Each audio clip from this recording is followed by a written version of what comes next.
আমাদের পরিবার ছিল খুব সাধারণ। বাবা ছিলেন একজন দিনমজুর, মা বাড়িতে ছোটখাটো সেলাইয়ের কাজ করতেন।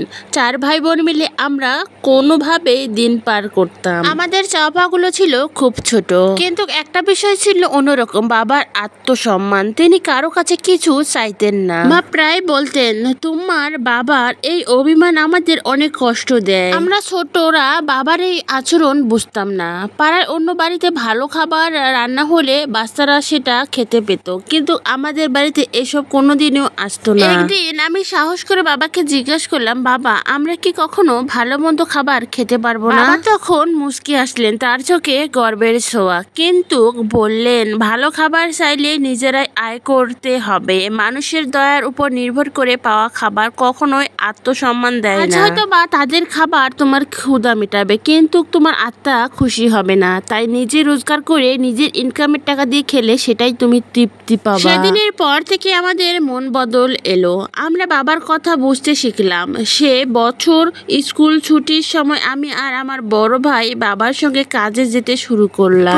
প্রথম খুব কষ্ট হতো। দুপুরের রোদের মাথার ঝাঁপিয়ে কাজ করতাম, কিন্তু কাজ শেষে বাবা যখন আমাদের আয়ের টাকাটা আমাদের হাতে দিত, তখন আমাদের কিছুই মনে হতো না। তখন বরং মনে হতো আমরা পৃথিবীর সবচেয়ে ধনী। একবার পাড়ার কেউ আমাদের কিছু সাহায্য দিতে চেয়েছিল। মা সেই প্রস্তাবে একটু নরম হলেও বাবা তাদের কাছে সোজা বলে দিয়েছে, আমার সন্তানরা নিজেরাই খেয়ে বাঁচতে শিখেছে। আমরা এখন আর কারো কাছে কোনো সাহায্য চাই না বা কারো কোনো করুণা চাই না। কয়েক বছর পর যখন আমি আর আমার ভাইরা পড়ালেখা শেষ করে নিজের পায়ে দাঁড়ালাম, তখন বাবা আমাদের দিকে তাকিয়ে বললেন, আজ আমার জীবনের সেরা দিন। তোমরা সবাই মিলে নিজের জায়গা থেকে নিজে সফল অর্জন করেছো। আমাদের সফলতা দেখে আমি গর্বিত। আমাদের জীবনের গল্পটা এখানে শেষ নয়। আমার বাবার কাছ থেকে শুধু আত্মসম্মান নয়, ভালোবাসা এক অমূল্য পাঠ পেয়েছি। প্রতি বছরে পাড়ার মানুষের জন্য আমরা খাবার আয়োজন করি। বাবা বারান্দায় বসে দেখেন, তার চোখে আনন্দর অশ্রু। তিনি বলেন, তোমাদের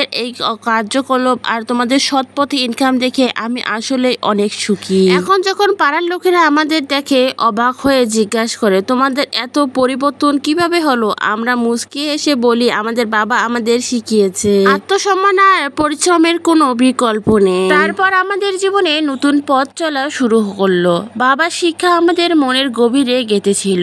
আমরা বড় হলাম, নিজেদের জায়গায় প্রতিষ্ঠিত হলাম, কিন্তু বাবার সেই কথাগুলো এখনো ভুলিনি। প্রতি বছর আমরা পাড়া সবার জন্য কিছু না কিছু করি। বাবার মুখে সেই গর্বের হাসি এখনো দেখি, আর তার চোখে কতটা বার্তা, সৎ পথে চলো, পরিশ্রম করো, জীবনে আসল সাফল্য পাবে। আমাদের বাড়ি এখন সুখে ভরা, কিন্তু সেই দিনের সংগ্রামগুলো আমাদের মনের এক কোণে অমূল্য হয়ে আছে।